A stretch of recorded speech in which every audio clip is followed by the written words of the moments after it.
All right, everyone, as the air cools and the trails beckon, Lems is ready to move with you. They have new shoes like the Trailblazer Mid, the mighty Trail Thrasher, and the insulated Breck Boot. Get your Lems boots to get ready for the season ahead. And attention outdoor retailers listening to us right now, Lems recently expanded their wholesale sales team. Dealers like the Pedestrian Shop and Gearhead Outfitters understand the Lems difference, and it's now easier than ever for you to get on board and succeed with the best fitting shoe around. Reach out to Lems today to get in touch with your local rep, or head to lemshoes.com to learn more. Lems, where less equals more.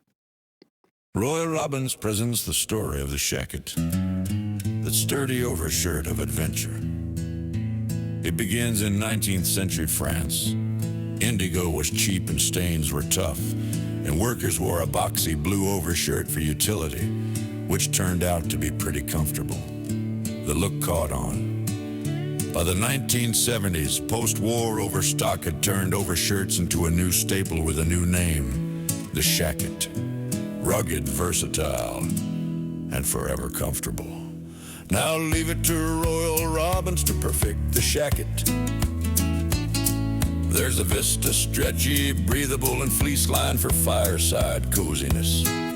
The Cloud Rest, a hemp mid-weight that's a base camp essential. And let's not forget the L-cap. Organic cotton, Sherpa line, canvas tough with a soft side. You too can climb to new heights of warmth, durability, and easygoing comfort with Royal Robbins shackets. Contact your rep today for a perfect addition to your shop. And Royal Robbins reminds you to stay warm out there, folks.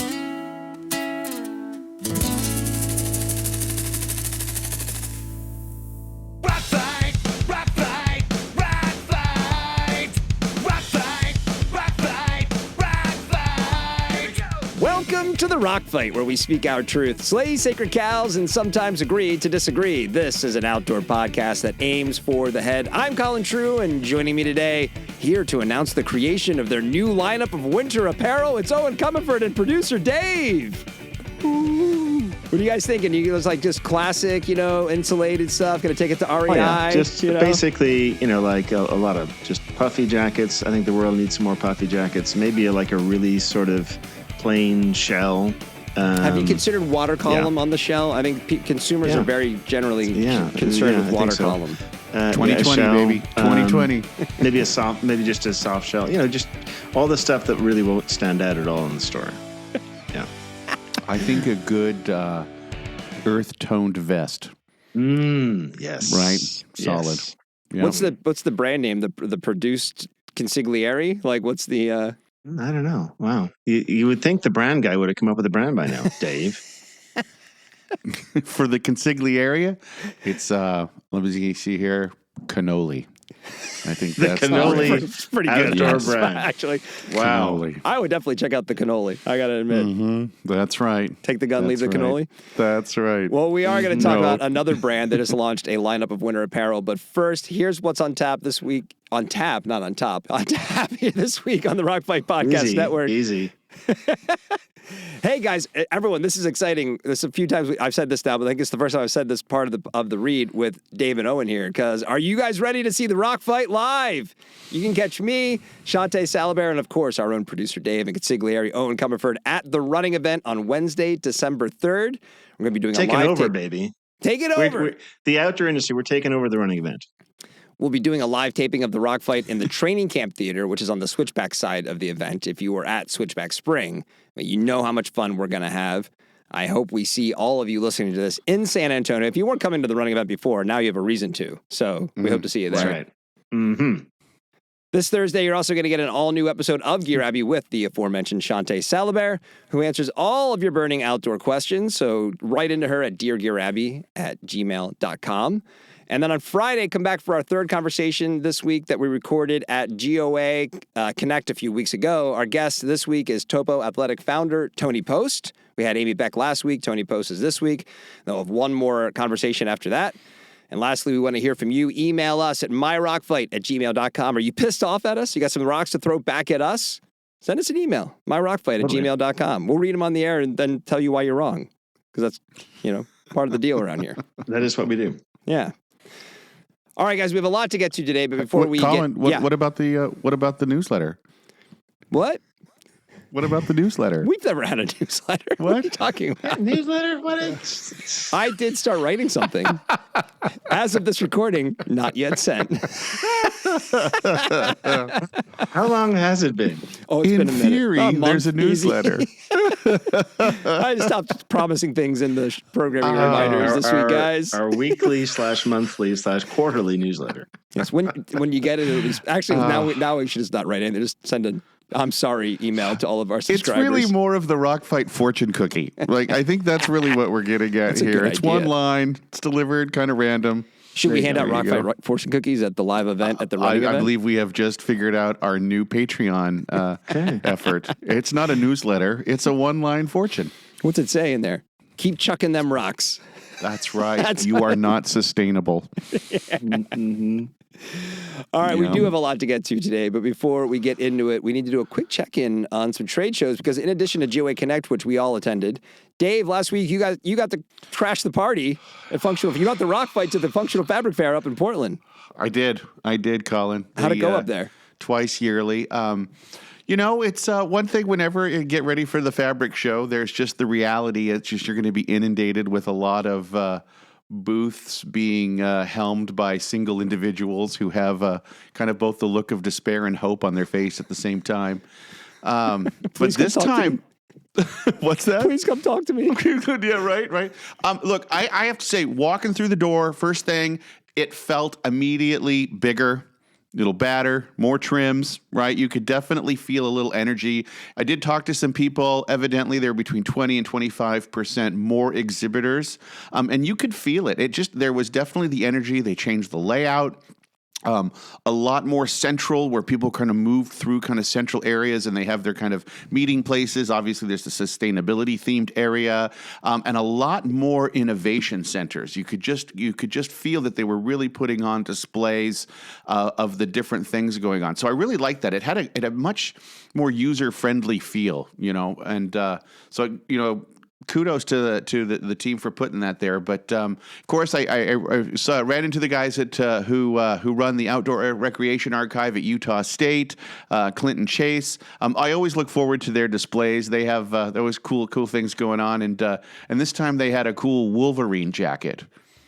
Like the superhero? Yes.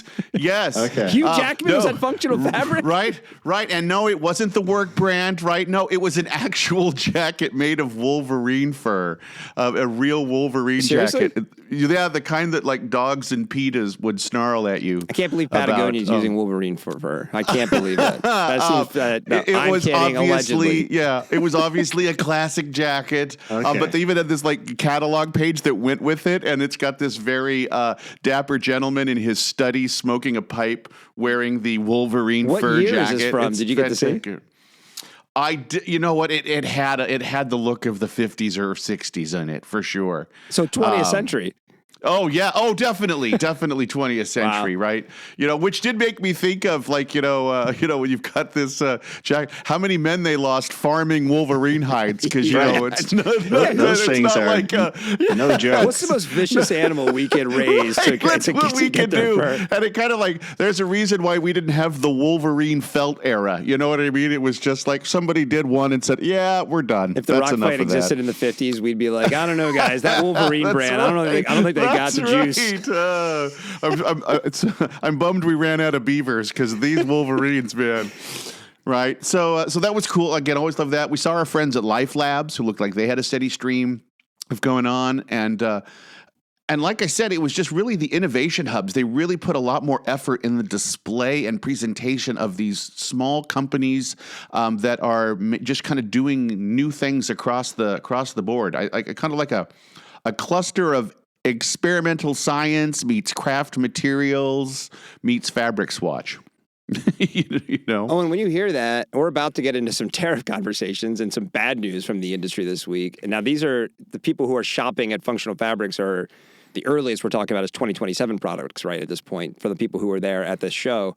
Does this give you a little hope that people are kind of continuing on and that show is growing and there's some buzz and juice there? I mean, you'd think, given what we're about to talk about, attendance might be down at the innovation, materials show. You know what I mean?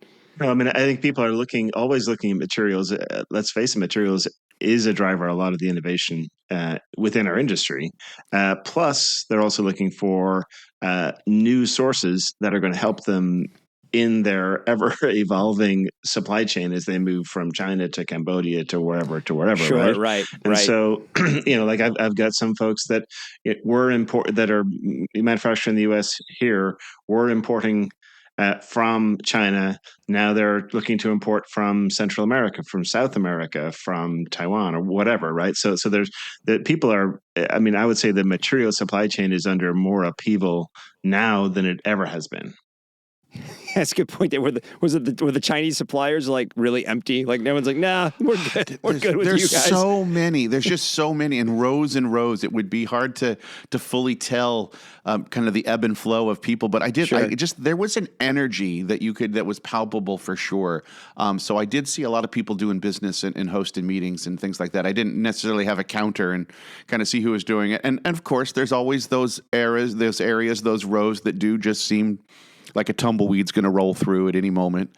But for the most part, it felt good. A lot of beaker and flasks, Colin, though, I have to say. A lot of these tufts of natural things or spindles and dowels like this. So there's definitely felt like this kind of blend of future and kind of past. Trying to show the innovation, right? Like work with us, we innovate kind of vibe. Yeah. But I think another story that came out of this, too, was just some of the OG insulators making a presence.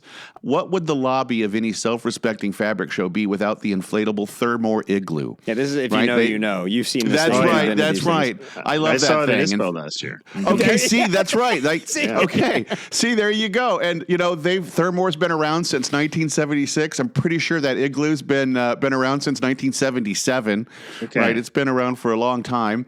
Second was 3M. I mean, big company, makes all sorts of things, maker of Thinsulate. They're making an effort to try to bring that back into the front side of consumers, which, they've been in snow sports a long time, not as well known in outdoor, and also bringing their Scotchgard brand, kind of a DWR type of product, which again branded. And then there was Primaloft. Primaloft? Primaloft. No, Primaloft. Prima, that's the sophisticated way. We don't talk much about Primaloft. Primaloft, right? Primaloft. There's only one M. There's not two M's. One M. Primaloft. Primaloft. Well, it was good to see them. I got to spend a little time with their president and CEO, Anna, Cavassa? And she's been in the chair a couple years, and you're just now starting to kind of see the effects of what she's been bringing to the organization. Things becoming more visible. First is their design. Colin, as a Polartec alum, you will be happy to see that they are doing visual storytelling. Yes. In a way that just feels contemporary, modern material science. I feel like they've kind of picked up that mantle from some of the other ingredient brands. So kudos to them. They were introducing 6 new products after kind of a long kind of delay, or I should just say kind of thoughtful delay before they do that, in which 6 products in the fabric world, I think it's called a shit ton. I think that's the unit of metric. And then they're also leaning into the rerun program, which is taking apparel waste, I think she actually said footwear uppers, and grinding it down and into the molecular level and remaking new fibers and materials for insulation. And so I think this is just one of those stories that kind of starts to deliver on that circular vision we all have of really kind of like turning the old into new.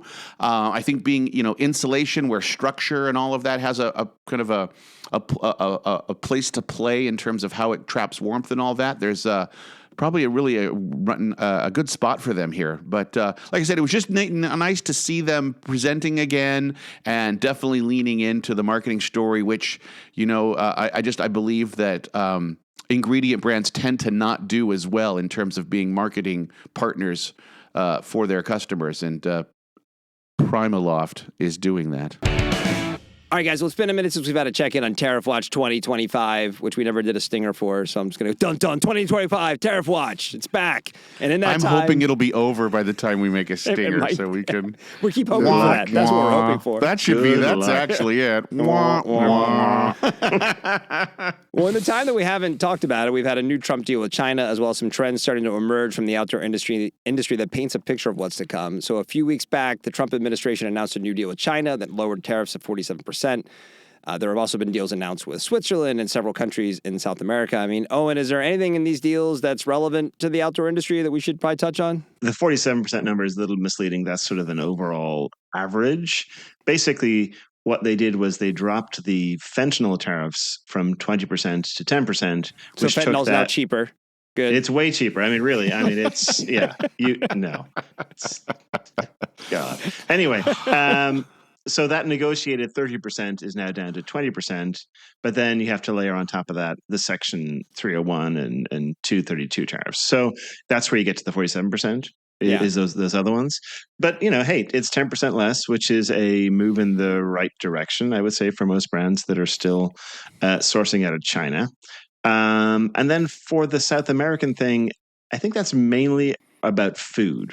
Coffee, beef, that kind of stuff, which is interesting because it is a bit of a tacit acknowledgement by the Trump administration that, hey, guess what? Tariffs cause inflation.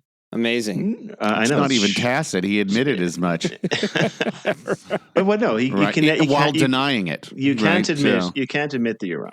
That's just not. It's just not in the cards. Not allowed. No, it's not. So it must have been the Democratic shutdown that caused that inflation. Yes, of course it was. But anywho, right. I think it is interesting though that it's showing a realization that people are pissed off about this. They really are, and I think one of the things that people don't think about from a policy level about inflation, they say, well, okay, inflation is down to whatever 2-3%. The problem is that all of that inflation that happened in the past is still there, right? And so we're just adding on top. We're not seeing deflation. We're seeing that's getting baked in now, especially in things like food, but also apparel, et cetera. So it'll be interesting to see if some of this softening extends into areas like apparel and footwear because of the affordability challenges that are happening today. Well, and staying with the impact of tariffs, so last week, as it pertains to the outdoor industry, 3 outdoor brands announced some changes due to the tariff impact. We had Astral Designs and Osprey announced price increases, while Terramar announced that they're going to be ceasing their specialty retail distribution after fulfilling their 2025 obligations, a decision they've placed firmly on the ongoing tariff situation. So what was your reaction to that, Eoin? I mean, that's, we're starting to see now some of the things you've been predicting that, like, hey, here we go. End of the year. We're looking ahead. This is what's going to happen. And it's because of the ongoing tariff situation. Exactly. This is not shocking. I've been saying for a while that we've seen some price increases, but the big ones we're going to hit this spring. And that's what we're seeing. Also, pretty much as I had predicted, most of the price increases are going to top out around 10% because most brands basically say, hey, that's sort of as high as we can go without totally killing consumer demand.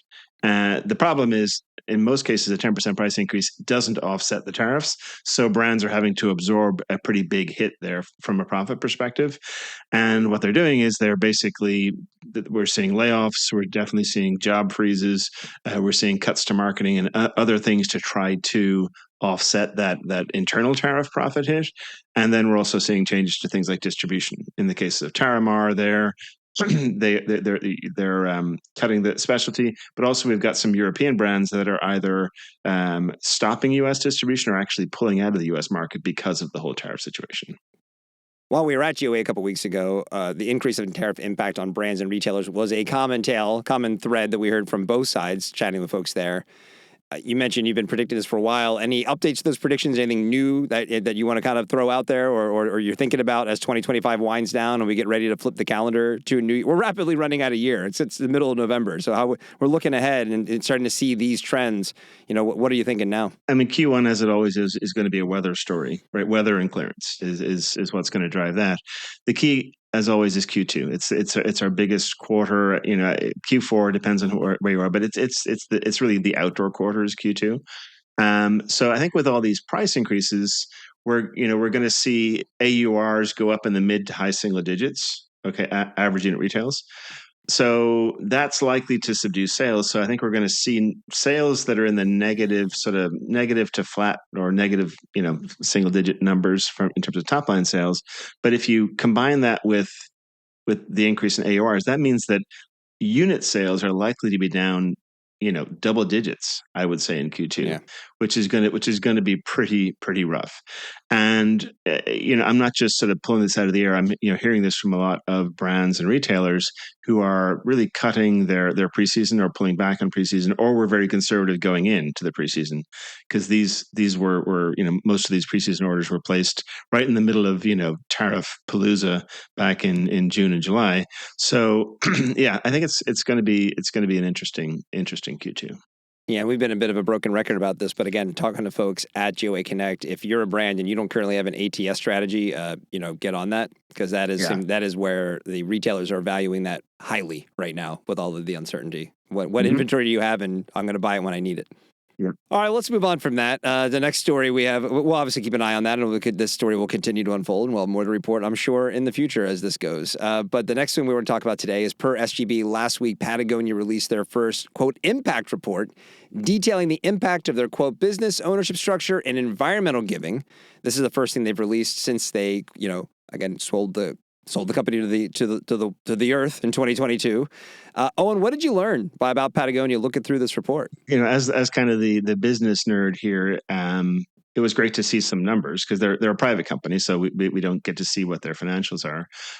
So we're able to infer that they did about 1.5 billion in sales in their last fiscal year that ended in April. So that's interesting. 1.5 billion. Okay. Also, that 61% of their sales were in the US, and that was actually a little bit surprising, because that would place them as one of the more US centric brands that are out there. That would be right around the same as Columbia, which also is a pretty US-centric brand. But like North Face is sub 50%, Arc'teryx sub 40%. So yeah, Arc'teryx rapidly dropping probably. But yeah, just because of all the growth in Asia. I mean, that's what I mean. It's crazy. Yeah. The other thing, it was an interesting read. Right from the opening paragraph from CEO Ryan Gellert, which I thought was very much on point. This is a quote here. Patagonia is a paradox. Our charter mandates that we follow social and environmentally responsible practices, yet every product we make takes irreplaceable resources from the planet. Our existence seems counter to our purpose. That tension is not lost on us. Although that was really on point. And that tone really, I would say, permeates the whole piece. It's very self-aware. It's understanding of those tensions and those challenges. A great quote in here from Matt Dwyer, who's their VP of their product footprint, who was on the pod with Colin. His quote was, "The more layers of the onion you peel, the more you cry."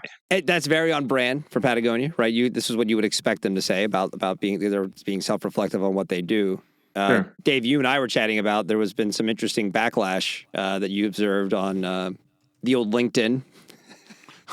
Well, what would be any earnest effort in trying to do the right thing? What would it be if it wasn't met with some backlash?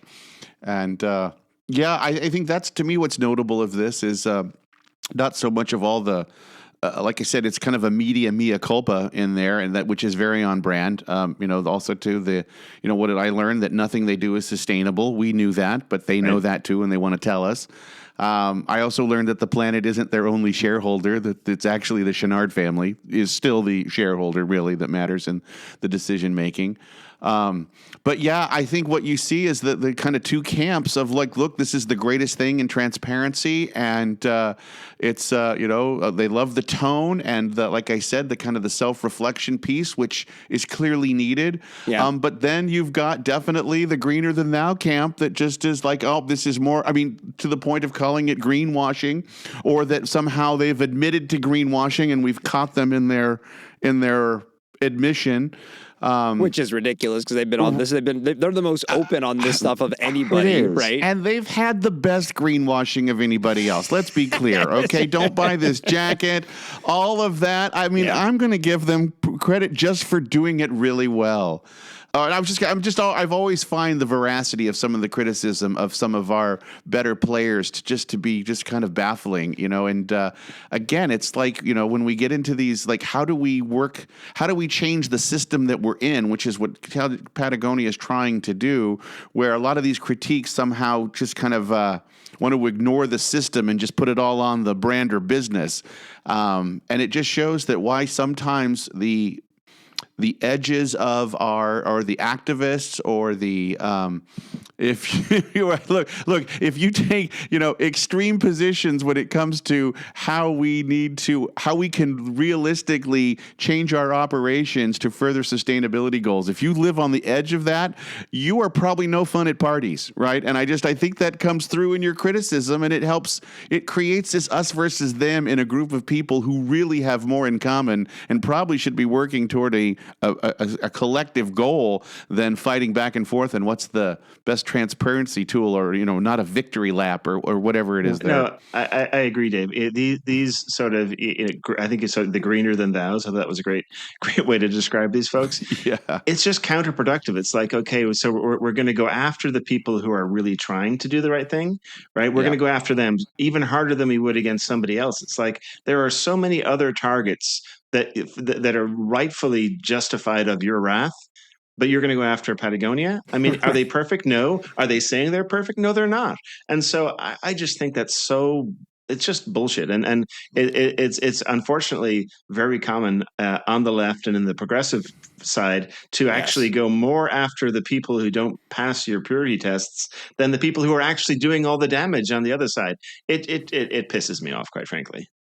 Now, I'm sure there's people out there who are calling, saying that we're hypocritical now based off of our recent criticisms of Patagonia. But I mean, I think the thing that we're saying is, Colin, it's evil. Well, this is the other paradox, to use Ryan Gellert's words, of Patagonia, right? They kind of put themselves in this position a lot of times by what they do and what other people don't do. I go back to a lot the taglines. Their tagline used to be, build no unnecessary product, create solutions to solve the climate crisis. And then they pivoted to, we're in business to save the planet. And it's like, so it makes it a lot easier for people to criticize you when your tagline is, we're going to save the planet through making stuff, but then you put in a report that, hey, it's a paradox of what we're doing, which it is. So it just opens the door to this level of criticism. Now, it's not fair. Everybody else should always take a page out of Patagonia's book, especially in the outdoor industry, about how they're doing things. They are the role model, and that enough of that plenty of the other bigger their peers are not following what they're doing, and they should. But it becomes this, but now we just end up at another outdoor industry, circle here, right? Where it's just, we're going around and around and around and missing the point entirely of what we should be focused on, which is, the meat and potatoes of this report, I assume. Their damn marketers are just too good at it, right? You make these clever statements, right? And then it's like, now you have to live up to them, and you can't really. Like, even don't buy this jacket, which I just brought up. I believe the case study is, sales went up pretty markedly after that campaign. Now, the one thing I'll say, and I think, Owen, this gets into a little bit maybe what you didn't learn, is like my experience with Patagonia was through when Chouinard was still very much with his hands on the wheel, and we had a season where they cut a huge amount of new products that were being developed. And that was in the name of, we're making too much stuff. And this was before they were $1 billion brand. And I think some of the criticisms, if there's a top line to that, maybe that is kind of what people were saying, is like, hey, you're still a $1.5 billion brand. If you're going to nitpick something, that might be what the nitpick is, like, hey, you're still making a lot of stuff at a $1.5 billion. The purpose of this report was not financials, but obviously that's what I wanted to look at. So I didn't get to see what you making. How much? What are your year-over-year comps, right? So, my understanding was that they were closer to $2 billion at one point. So I think the 1.5 is probably flat to down, if I had to guess. Also, there's no profitability numbers, but they do say that they've generated 180 million, which I assume would be profits since 2022 for the Whole Fast Collective, right? The Earth bit. And so if you assume about 5 billion in sales, that's 3.5% to 4% net income, which is a little tight. I think you definitely got other brands that are doing a little bit better than that right now, but it is. I mean, it's tight right now out there, I think, with everybody. And that 5 billion is the cumulative from 2022. Exactly. That's rough numbers. Making assumptions, right? Yeah. Well, I mean, look, good on them. I mean, it was funny. They put out a little video with somebody kind of expecting some criticism on this and replying to it. Again, private company, they don't have to do any of this. So, Sure. right, they could just keep on doing what they're doing and let people think what they want, and it doesn't really matter. So the fact that they put out a 140 plus page report kind of detailing what they're working on, that good for them. Agreed. All right, everyone, this one is for all the gear makers out there. You know, the biggest barrier for killer new products is sourcing the right fabrics. Working with mills is a pain, and too often you get stuck with whatever sort of fits. Well, what if we told you there was a partner who works with you to design, source, and curate fabrics that enhance your product line? What kind of enhancement are we talking about, guys? I mean, is this chemical enhancement, medical, hormonal? Some Yes. big enhancements. A lot of Maybe enhancements. one of those. Yes. Right. Right. Material enhancements. Oh. That's the more mature way of describing it. Thank you, Owen. Yes. That partner is Ripstop by the Roll.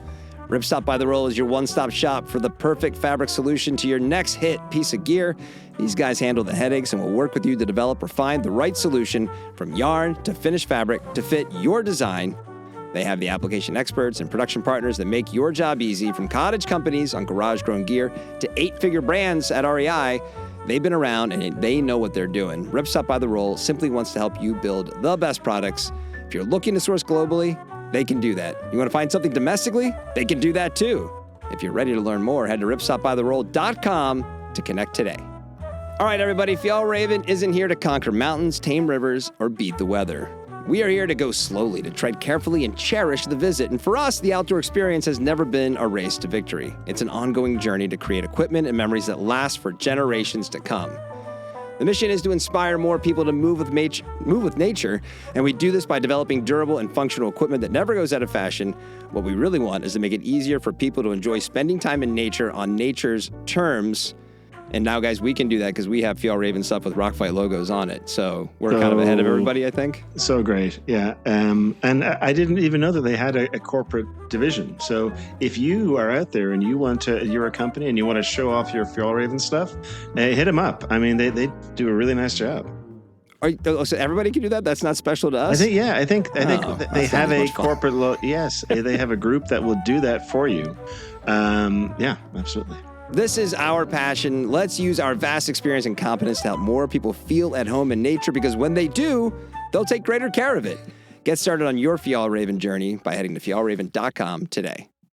That just made me think of a highly trained hit squad of embroidering reindeer that are out there doing the turning these items for them. Isn't the elves that do the work?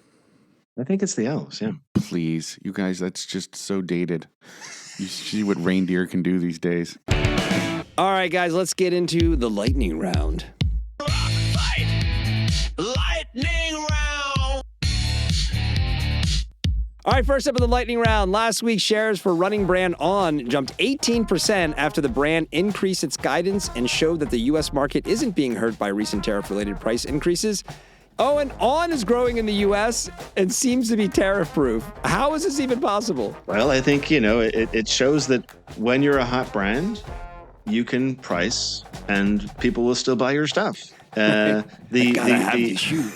flip side to that, when you sell it that high of price, no one even notices that you raised the price. So yeah, right. I mean, the flip side to that is that it's called pricing power, and when you have it, it's great, and when you don't, it sucks. And I would say we've got brands in both camps, unfortunately, in the outdoor industry. I think the interesting thing, though, is with those price increases, about half of this bump was likely from higher retail prices, but the other half was higher unit sales. So that they increase unit sales and price at the same time, which is pretty sweet for them. I think there's a correlation in airport traffic and the sale of On shoes. right, and Colin, this is for Eoin. Eoin, so based on their pricing power, do they or do they not offer a discount to sign up for your email? Well, that's a good. I think they do. No, you're absolutely right. They do 10%. Yes. Okay, but they are classifying it as a holiday moment, so we'll see if it's seasonal. Well, but they do offer a 10%. It made me dig a little deep, so it didn't hit you immediately. But guys, I'm that's getting the nice Christmas of them. feels from On and their 10%. Right, for their 10%. I'm That's pretty right. sure. I'm pretty sure that 10% was their back when I did my analysis in Yeah, September. it was their I Halloween see. moment. Okay, It was their right. Labor So Day it was that moment. season. Yeah. Right. They just shift the season. It was the summer summer solstice season Right. moment, whatever. Yeah. There you go. All right, next up, a recent survey of 7,800 consumers found that, quote, the secondhand fashion and luxury market has grown 3 times faster than the firsthand market. Dave, I need you to predict when secondhand becomes the dominant player for the outdoor industry and new products just fall off a cliff. Are we 10 years out from this, 20 years out from this? Man, based on tariffs in this administration, we could be 10 months from this. Are you kidding me? My gosh. Look, I don't think it's ever going to take that place, but seeing a much more significant piece, sure. I mean, these products are built to last, right? So if any sector is going to have a place in kind of the resale over others, it should probably start in outdoor, as well as the fact that we have so much usage occasion for our items, right? Where I need something specifically for this, and that's when I kind of store it and use it for that. So I don't know if we're going to ever see the full shift, but I like to think about nothing beats a musty basement to go and buy used items. Yeah, I mean, from working with companies in the segment, what I will tell you is it is a hard segment to make money in because you've got basically consumers expect to get it for a lot less, and it's actually a much bigger pain in the ass to deal with because every item is a unit of one. So if you're selling it online, you're buying a specific product with a specific condition, all these other things. It is a tough business. I mean, even the biggest guys, aren't profitable. So. Yeah, I like the ThredUps of the world. So it'll be a while before I think it gets there. Well, I did check, by the way, and On did not have a 10% off offer when I did this my analysis back in September. It is a holiday moment. It is a holiday bonus. Or whatever. There you go. Yeah. Nice. Okay. All right, last lightning round story. Last week, running retail Goliath Fleet Feet announced a partnership with Adidas that will, quote, elevate grassroots events across the country. Oh, and who gets top billing in this relationship? The billion-dollar athletic giant or the 280-door run specialty retailer? Well, come on, Colin. You got to follow the money. It's definitely Adidas or Adidas, depending on how Euro you want to be. How prima you want to get? Prima. There you go. No, it's Prima. Anyway, as I see it, basically, Fleet Feet is giving Adidas the ground game to have the presence at key national events like the New York City Marathon, but also then a bunch of local running events. So it's that ground game. It would be super expensive for Adidas to replicate that themselves. So, kudos to them for getting in there. To me, though, the bigger question is like, if I'm a key brand partner of Fleet Feet like Nike or Brooks, how am I looking at this? Do I feel a little bit like, oh, okay, interesting. You're hooking up with these other guys. What about us? I'd be a little bit ticked. Yeah, and I rarely think of Adi as a run brand. I know they have lots of run product. A lot of people run in Adidas, but it's like, I just don't go there with it. So I see for them as like, yeah, you're right. They're the bigger brand here, but it's like, hey man, like they're almost like buying run market share here, right? How do we get in with this sort of this entrenched audience? But you're right. What does it mean for the other big players at Fleet Feet? Should be interesting. Buying shelf space, Colin? No, say it ain't so. Really? Are you serious? I think that this is I think 280 doors says it all, and that's why. So the other brands might be pissed, but 280 doors says it all. So they're gonna play too. They probably would have made the same deal with them if they had offered. And maybe they do, and we're just hearing about this one, right? There's enough to go around, and of course they do have, like you said, stronger ground games for their brands. I will just say Nike just reopened Nike Town here in Portland, in downtown. So big story of kind of, reinvesting back into the downtown space. But from what I have seen, I haven't been there personally. I've seen people reporting from it and imagery. It is a run-centric floor plan. So the main story when you enter the new improved Nike Town, it's about run. Yeah. So I just thought that was interesting too. So really, the tone for the brand. It's not basketball that you walk into; it's run. I would guarantee you that Fleet Feet is getting paid here. Yeah. Like I mean, major. If not, what are they doing? Right, like if their standard co-op is whatever 2 or 3%, they're getting double or more. I think to make this thing happen. Yeah. All right, guys, last week we had 2 brand developments that got some attention. One was the start of something big for a big player, and one that was the end of an era. Let's start with the new product line, as last week Vuori introduced their snow sports apparel line.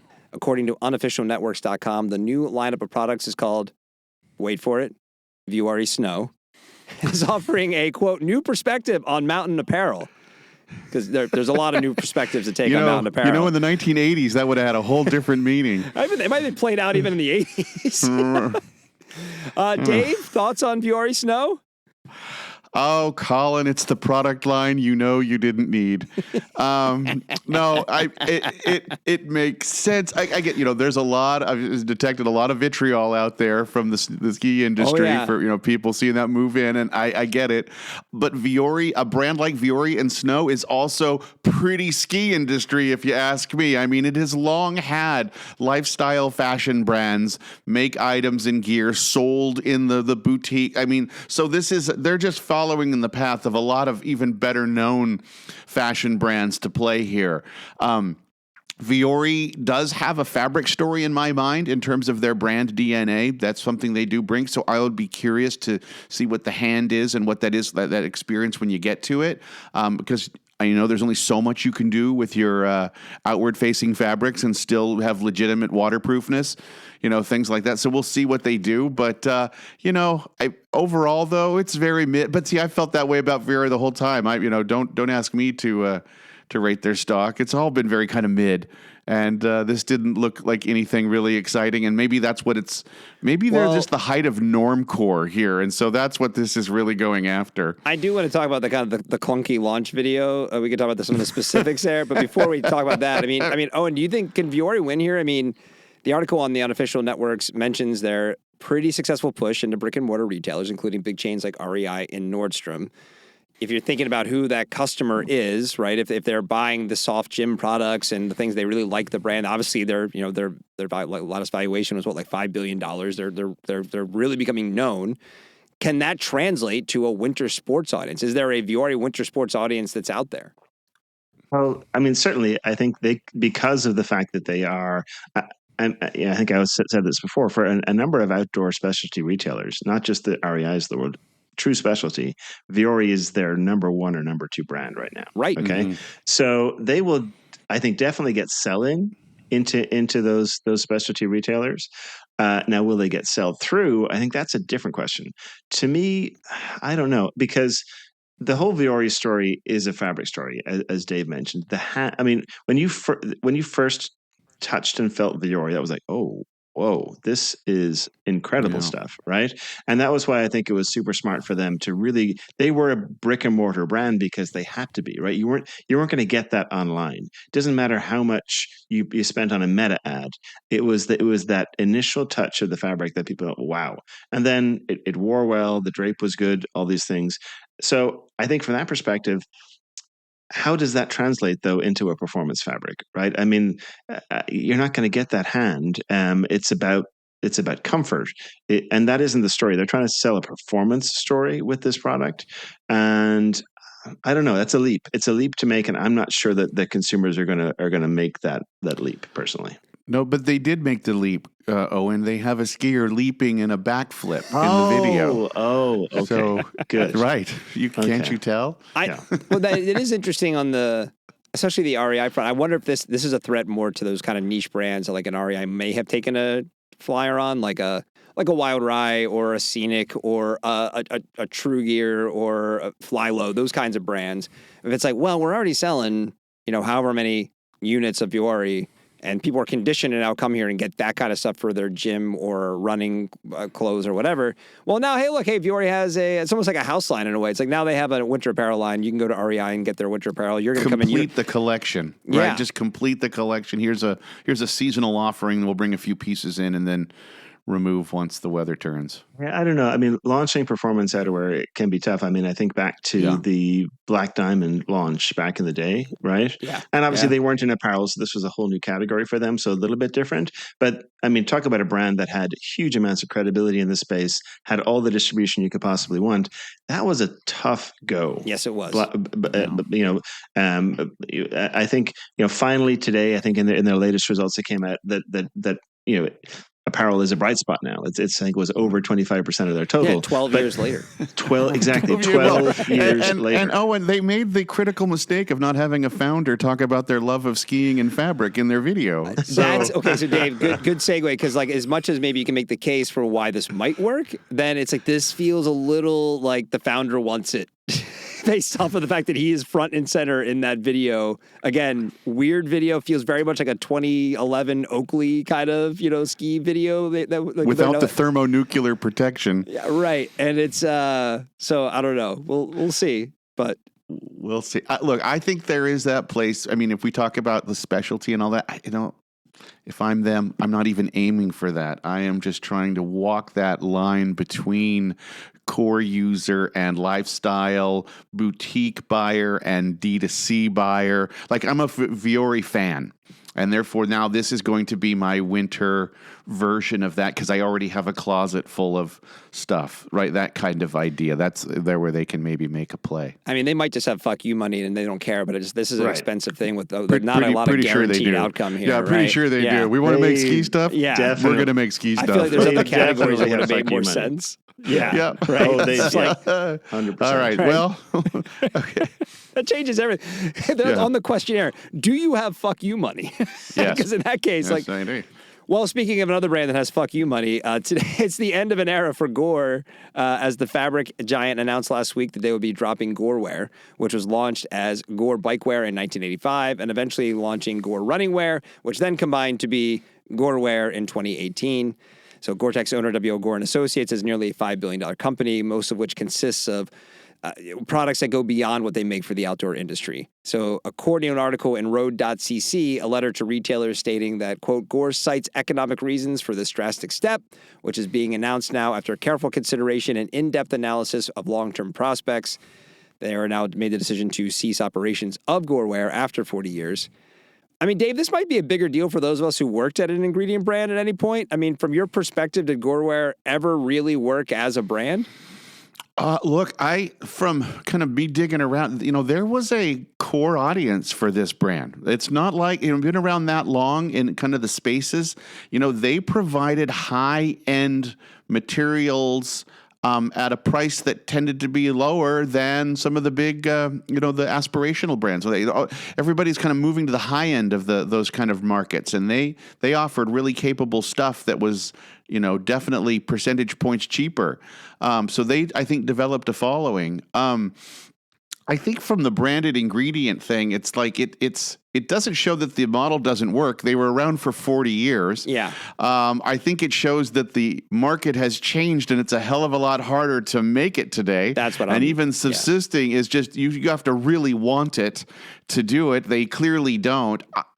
What I don't like about this is the fact that having a brand, having those discussions with retailers and other suppliers is such an incredible intelligence bonanza for their other side of their business. It keeps you plugged in to so many pieces, so many sides of the industry and trends and consumer that to me, it's almost a marketing exercise in its own right. And that's the value. So but I don't know what their outlook was, what they demand from it from a return piece. But my goodness, there's a lot in there that I think made a lot of sense. Oh, and did Moose Jaw ever carry Gorewear? I mean, when you were looking at it? Yeah, really more as part of our bike apparel line.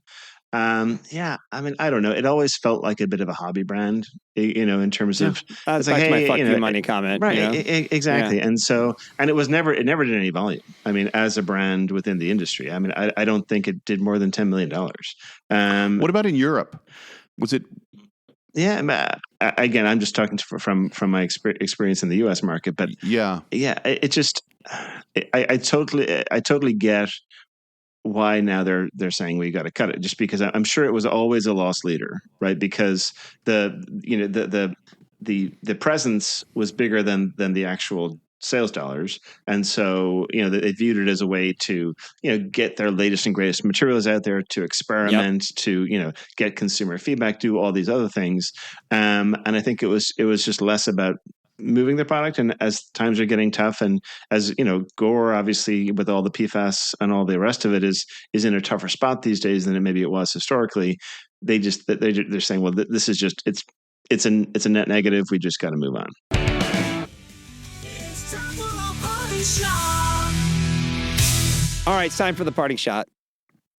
And today's parting shot, like it always is, brought to you by Garage Grown Gear, where you can find the Portland Lloyd Bogle hanging out inside the Terramar igloo. Because that's where they have him stationed That's right. at all times. That's where we keep him. That's right. We keep him in there. That's right. Yes, It's he's climate controlled. On ice, yes. New items are constantly being added over on Garage Grown Gear. Items like the Canuck Through Bottle, the Micro Grid Hoodie by Sam Bob, or the insulated Superior Hammock Elite. Great name, by Superior Gear. See all of the great new products. To see all the great new products, head to GarageGrownGear.com. And my parting shot today, I'm talking about Sorel. Okay, so the Columbia-owned winter boot brand that apparently did a whole rebrand over a month ago with a video called 4 Bold Steps. That happened. We discovered this. 4 bold steps as in individual steps, or is it 4 bold steps? Sorry, 4 Bold Steps, FOR, not the number 4. There's not like a 4-part series of bold steps. Thankfully, no. Okay. So now we heard the Rock Fight. We're a little embarrassed to admit we just kind of found out about the Sorel rebrand video last week. And after watching it, I believe all three of us have some notes on the swing it took and how successful it was. I believe producer Dave is chomping at the bit to add something here. And also credit to our consigliere for coming across it and sharing it with us. But my parting shot isn't about that video. It's a bit of a, hey, Columbia, what gives? Like, where's the love for prana? Because over the past couple of years, we've gotten a rejuvenated Mountain Hardwear. We got the Engineered for Whatever rebrand for the mothership. And now we have 4 Bold Steps, not 4 Bold Steps for Sorel. And meanwhile, we're living in this athletic, athleisure, casual, gym clothes and tights world. And that, really, you can argue that prana originated. And if you visit prana's website, you might mistake it for a visit to thegap.com. Prana was one of the first brands to create what has become like 60% of the entire outdoor industry. I feel like they have an authenticity that almost no one else does. So Columbia, come on, man. Like, show Prana the same love you're showing the rest of those brands. So that's my parting shot. Now, that Sorel video, Dave, I know you're chomping at the bit. Sounds like Owen looking at the outline looks like you are too. It was a special experience, right? It was a special video. Well, so I found out about it through CISO article, and the quotes in this article are just chef's kiss. Mwah. I mean, I don't know if ChatGPT was involved. I don't know if they were written. It could be a different chatbot. It doesn't have to be ChatGPT. Okay. So these are my favorite quotes. Okay, these are had more of a Claude accent. These are actually, that's fair, Dave. These are much more Claudish. So these are 4 actual quotes from the article. Bridging beauty with beast and fashion with function. What does Lovely. that mean? Exactly. Where romance. What does that mean? Hold on. What does that mean? That means how do I wedge that in there and not get sued by Disney? Right? That's what that means. Oh my God, Beauty and the Beast. These alliterative couplets are amazing. Okay, so let's keep going. Where romance meets ruggedness and myth meets modernity. Okay. Amazing. Next, we've got bringing the most style in the outdoors and the most outdoors in style. Okay, guys, see what I did I gotta admit, I'm a little aroused. I got that. And finally, my favorite, a compelling mix of so real meets surreal. Yeah. Wow. No humans ever said these words.